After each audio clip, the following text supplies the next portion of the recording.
ఇంట్లో నుంచి వెళ్ళిపోమంటుంది.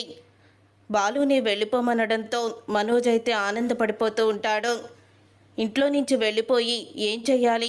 పార్కులోకి వెళ్ళాలా? పల్లీలు తినాలా? ఈ లక్షలు మింగేసినోళ్ళలాగా తయారవ్వాలా అని బాలు అడుగుతూ ఉంటాడు. మమ్మల్ని ఇంట్లో నుంచి ఎందుకు వెళ్ళిపోమంటున్నారో తెలుసుకోవచ్చా అని అడుగుతూ ఉంటుంది మీనా.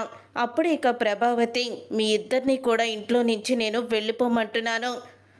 మీరు చేసిన తద్దినం మీకు గుర్తులేదా? ఎటువంటి నిర్వాకాలు చేశారో మీకు తెలియడం లేదా?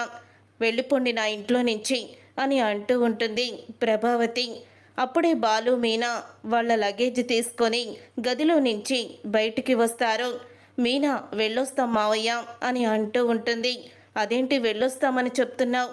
మా నాన్న కూడా మనతో పాటు వస్తున్నాడు కదా అని బాలు అయితే షాక్ ఇస్తాడు. మా నాన్న నన్ను వదిలి ఉండలేడు, నేను మా నాన్నని వదిలి ఉండలేను, కాబట్టి మా నాన్నని మాతో పాటే తీసుకువెళ్తాము అని అంటూ ఉంటాడు.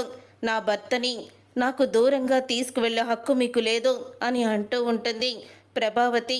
మా నాన్నని నాకు దూరం చేసే హక్కు నీకు లేదు అని బాలు అంటాడు.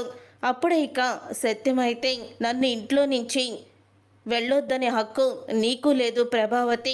ఎప్పుడైతే తప్పు చేయని నా కొడుకు కోడల్ని ఇంట్లో నుంచి వెళ్ళిపోమని చెప్పావో అప్పుడే నువ్వు నాకు భార్యగా చెప్పే హక్కుని కోల్పోయావో.